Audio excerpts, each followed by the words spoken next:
Today's video is all about damage taken from faction bombs and ZvZ sets. Now, I will not be able to provide you the damage you will receive from damage escalation.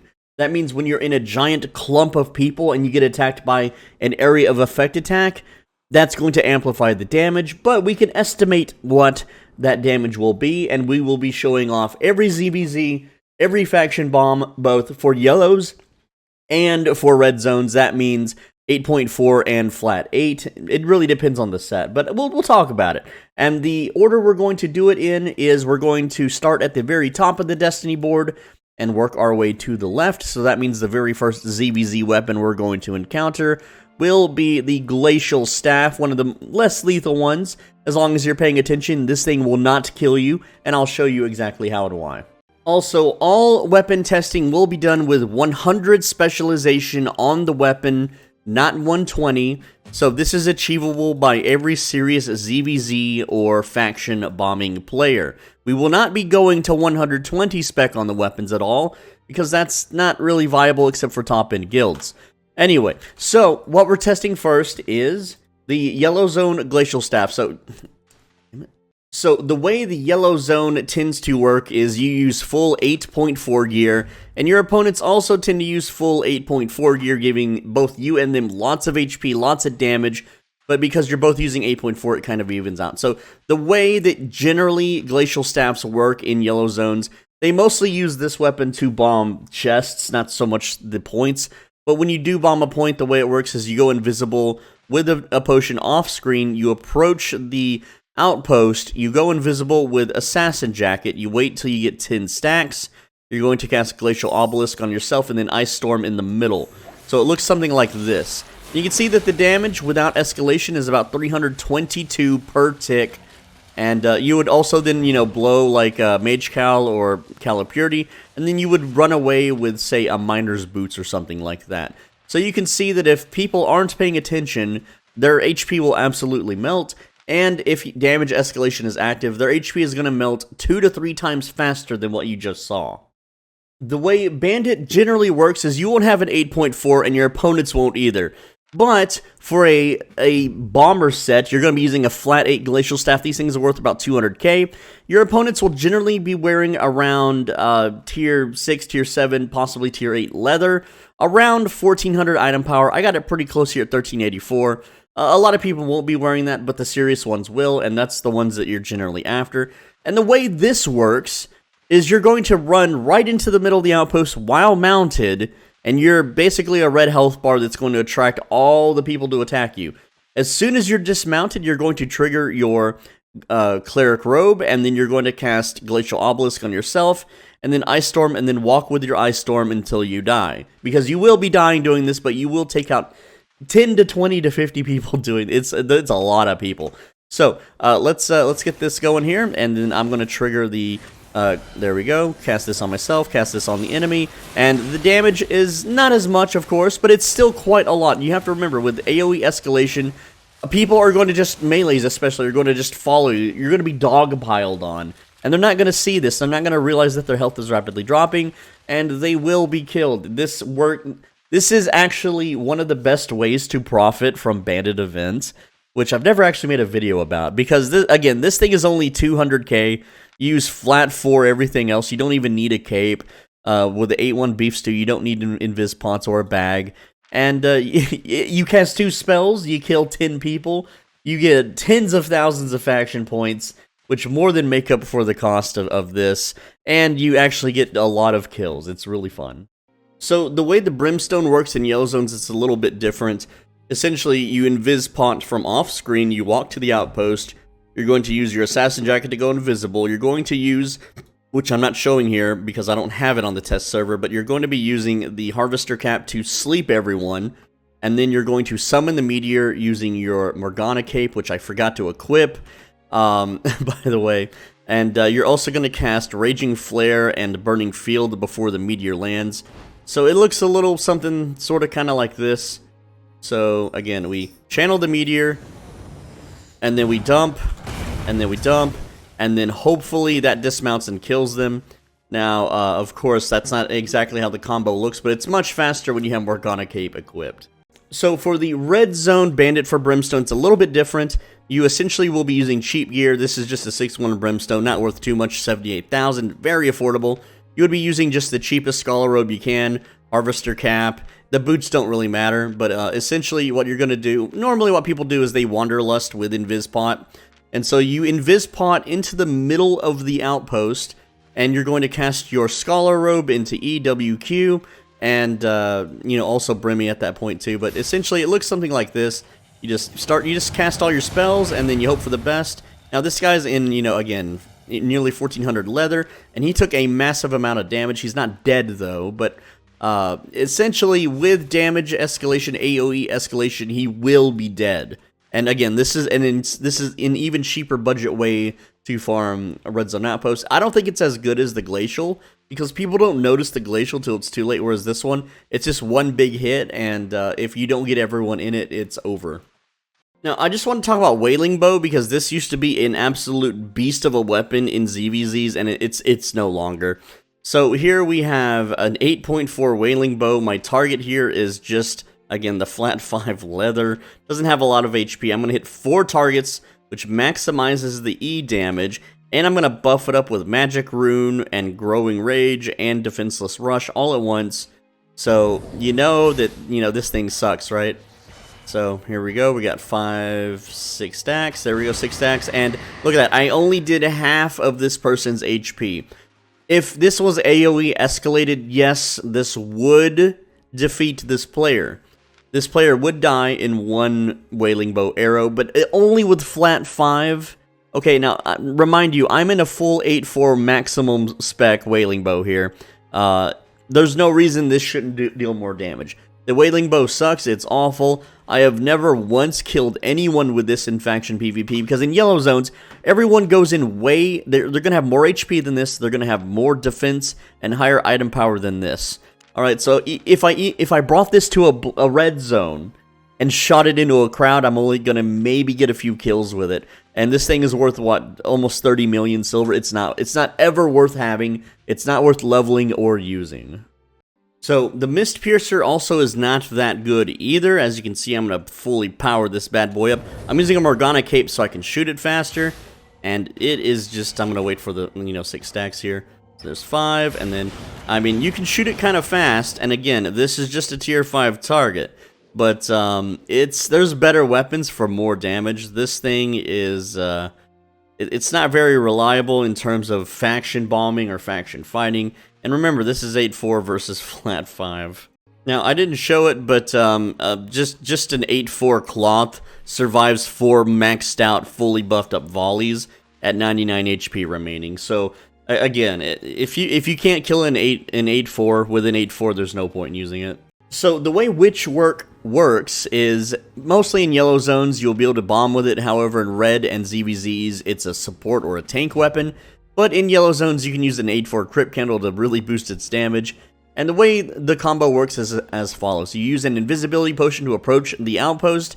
You then go invisible with Assassin Jacket. You'll cast a Black Hole.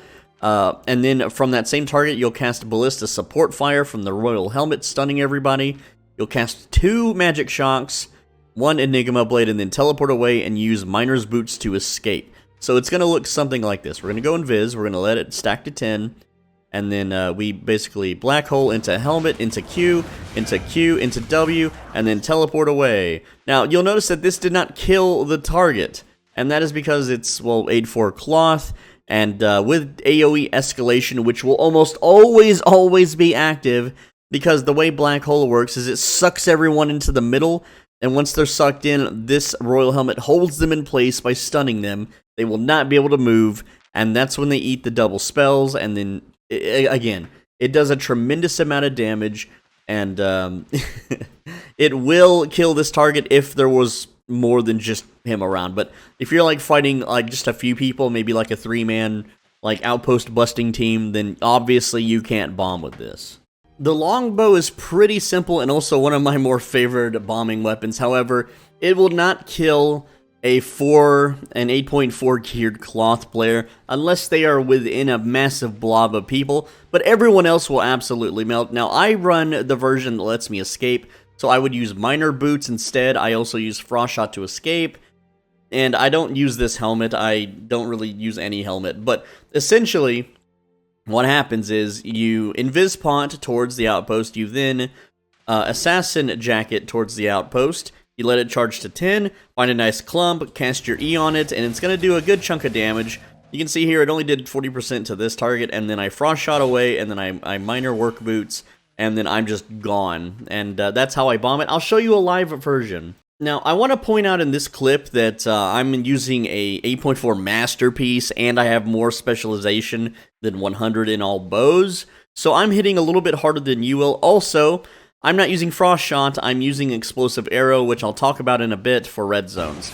So I'm not even approaching in stealth either, I'm just going in with a cleric robe, and I want you to look at everyone's HP as it drops. Now, you will do more damage with assassin jacket than cleric robe, alright, so here's the before, there's the after. You can just see people just getting deleted, just like 1, 2, 3, 4, 5, 6, 7 kills. Another one's about to die there. Orange Lamp, by the way, he always runs 8-4. Orange Lamp is a very dangerous man, and you can see here, check out his HP before and after. He had about 80% life. He gets hit by not even all the volleys. He dodged one volley, and yeah, he's where'd he go? Where did Orange? Oh, his undead cape procced there, so he made it out. He didn't die. But everyone else basically got melted, so again, very fun weapon. Now, the longbow works a little differently in red zones because you'll be using the explosive arrows, and the way this works is every target you hit will explode, dealing AoE damage around them, and the more targets around each other, the more there are. Now, there's only a certain amount of charges you have, but essentially, look at the target dummies here. If I just cast E on them, they take a total of 864 damage. Now, a 6-1 longbow is very cheap, 47,000 silver. You can fill out the rest of your kit pretty easily, you know, with another 10, 20, 30k silver. So essentially, you can faction bomb for under 100k. This is why it's so great. But now with the explosive arrow, we do the same attack, and the explosions are causing 1,200, 1,300, 1,100, and it only gets higher and higher the more targets there are, especially with AoE escalation. Now, of course, against a single player, the explosions won't chain around or anything of the sort, but you can see the damage against just tier 5 leather, which is what you're going to encounter in red zones. The damage, it's not that great, but it's still a little bit. It's still a little bit of damage. If you escalate that, that's going to almost fully kill him, and if he was chaining explosions from several other targets, this person would absolutely be killed. So you throw away 100k and you get some kills. So, Bridal Fury is not a yellow zone faction bombing weapon at all, at least not anymore. The resilience penetration was nerfed way too much. I'm not even going to talk about it. No one uses this in ZvZs anymore. Now, I want to talk about the Energy Shaper. This is not exactly a faction bombing weapon, but it kind of is. I wanted to make a separate video about this, but essentially, if you're doing faction fights, you know, and there's a big blob of, say, like Bridgewatch or Limhurst or whoever, and let's say you go deep into the zone. Let's say I go to Willowwood, it's currently Limhurst controlled, and one of those open world chests spawns, you know, it unlocks in like 3 minutes. Well, if there's a Limhurst blob nearby, they will always go to the chest. And what they always do is they all stack up on top of each other on usually the left side of the chest for some reason. That's where everyone stands. And because they're all Limhurst flagged, they can't fight each other. So they'll just sit there, and it's a race to see whoever loots the items first. So as soon as they start channeling the chest, guess who has an Energy Shaper off screen that beams them down? They won't move. They will sit there, and they will fry from the laser. I can get 10 to 20 yellow zone downs with this weapon every single time there's a chest up. It is my favorite chest busting weapon in the whole game. But as far as the damage goes and the way I approach it is, I sit off screen from the chest where I don't see their nameplates. I start running towards them when I see the nameplates. I use my assassin jacket here, let it stack to 10, and then I just cast E on them. So you can see here, against this target, it still does a ridiculous amount of damage very quickly. Now, an 8-4, it does take them a bit to melt, but essentially what they're doing is, they're not even paying attention to their health. They don't see the laser. What they see is a big chest and a little cast bar, and when that chest opens, they're trying to click the items as quick as possible to put it in their inventory, and by the time that happens, they're all dead. They are all 100% dead from this weapon. Now, it is pretty useful in red zones, which I'll talk about. So generally in a red zone, you can't use this weapon on your own because it roots you. You'll just get swarmed and killed. You'll be seen and killed. If you try to cast it on an outpost, you will be killed. However, if you have a witchwork staff with you or a tank that can suck everyone in with air compressor, then oh boy does this weapon shine. And let me just show you the damage that it'll do on a standard target because it's a lot of damage. So we're just going to buff up here real quick. And there we go. So look at the damage. This is just a 6-1 energy shaper. You will absolutely melt people. And with AoE escalation, you're melting them 2 to 3 times faster. Again, this weapon only costs like 86,000. So if you can manage like to find a faction fight in a red zone in a choke or up a hill, this weapon is amazing. You just absolutely delete health bars, and you can cast it from very, very far away. This weapon has 26 meter range, which is crazy, crazy, crazy far. It's you can hit targets pretty damn far. I don't think you can hit this far away. Yeah, it's you know, just like as long as they're somewhat on your screen like that, then you're within range to kill them. Now, as far as the siege crossbow goes, now I'm actually fighting just a flat 5 leather here. It is not that good unless you have lots of damage escalation. Even with 10 stacks, shooting this guy, it doesn't kill him. It just wounds him. Now, again, he's in flat 5 leather, okay, and I'm full 8-4 Elder Siege Bow. It doesn't kill him. It just won't kill him. I have actually tanked siege bows in yellow zone fights with the flat 4, like just 4-1 cloth, and not died. The only time this kills people is when it hits enough targets, which you need to hit like more than 7 targets, I believe. Now, the AoE is very large, which is really nice. It's a big fat cone. It's going to hit a lot of targets, and if enemies are under geared, you can use like a 6-1 overcharged siege bow in a red zone and get some kills, but there's just simply better weapons, like the glacial staff. The siege bow is more of a support weapon these days because it takes % maximum HP, so it's really good on tank engages and ZvZs. But again, it roots you. Everyone just uses demon armor. They're going to reflect all the damage to you. It's a mess. This is not a faction bombing weapon at all anymore. It's too slow. It's just not in the meta. The Weeping Repeater is also another terrible weapon. This is not a ZvZ weapon. This is not a faction bombing weapon.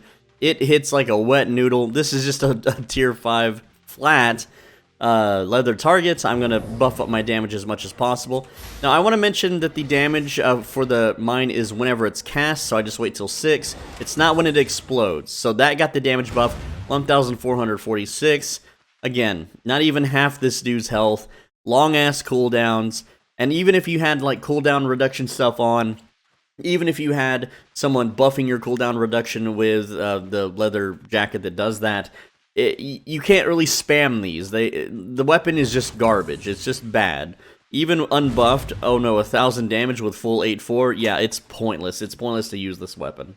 The Ursine Maulers just doesn't have the damage in Yellow Zone faction fights, even with 8.4, and if you get every punch on a target, it doesn't explode for very much. It gives them plenty of time to heal through the damage. It's too delayed. And you know, this is against cloth, okay? It should kill cloth. It's again, it's just not worth using. I also need to point out that the Raven Strike Cestus sucks. This thing is full 8-4 against a flat 5 target, and if I just charge it up all the way, only 1,000 damage. Like, even with AoE escalation, you're not killing anything with this. You're just minorly inconveniencing them by knocking them in the air one time. So the Galatine pair is, most people think it's the best bombing weapon in the game. No, it's clunky as hell, it's stupid, it's ridiculous, right? So the way it generally works is, you have to proc everything perfectly, and even then, this is just a flat 5 leather target, and let me show you, it's not that much damage. So I'm going to build up 3 heroic charges. So I've got the heroic charges, I'm going to build up my helmet now. I'm also going to get the cleric robe going, and then I'm going to bomb him. Boom! Look at that. He's, like, still alive. And yes, I'm aware that I could have used 2 more charges on my helmet. Again, that's only 8% more damage. That wouldn't have made a damn difference. This is a flat 5 leather target, 1,384 IP. This is an 8-4 Galatine pair, 2019 item power, and it doesn't even get close to killing or one-shotting them. I mean, come on, we had the 3 heroic charges, we had the cleric robe, we did the delayed teleport, we did the soulless scream, everything basically lined up except the helmet perfectly, and it still barely chunked him. Yes, with AoE escalation, this thing does more damage and would have killed him, but the point is that all the other weapons that I've shown so far have just done a far better job, even against 8.4 geared players. So there's no reason to ever use Galatine pair in faction fights. In ZvZs, when there's like 100 people clumped, maybe it's okay if you're a swordsman. Like, there's just better weapons for bombing these days. The Galatine pair also does not have good resilience pin anymore. It's only 30%. So you're not doing that much more damage against, you know, mass targets. It just sucks. Do you want to know what's better than Galatine pair? How about the Realm Breaker? Okay, so that Galatine pair, max and current health, 6% for 7 seconds, whoop-de-doo. Realm Breaker, 15% max and current health for 5 seconds. This is a 25-second cooldown. You don't need charges for it. You don't have to combo it. This is a 30-second cooldown. So not only is it a lower cooldown, it's overall just more damage. Now, the tooltip says 1,876 physical. This tooltip said 2,591 magical. You can clearly see that in the testing that was not the case. I'll even show you here that, you know, in similar circumstances that it's just stronger. So I'm going to buff up the helmet here. And there we go. So 5 stacks, 6 stacks. Get this going, and then get this going, and then slam! Look at that. Look at that damage. Now, once it reverts the max HP, 802 remaining health. We did way more damage than the Galatine pair, and it was way easier to do. I didn't even use boots for more damage.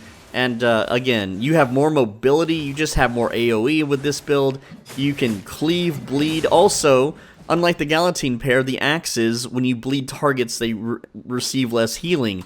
So there's no reason to ever use a Galatine pair when you could just use Realm Breaker instead, but Realm Breaker still isn't really quite, you know, for faction bombing or bandits. It is for ZvZ, though.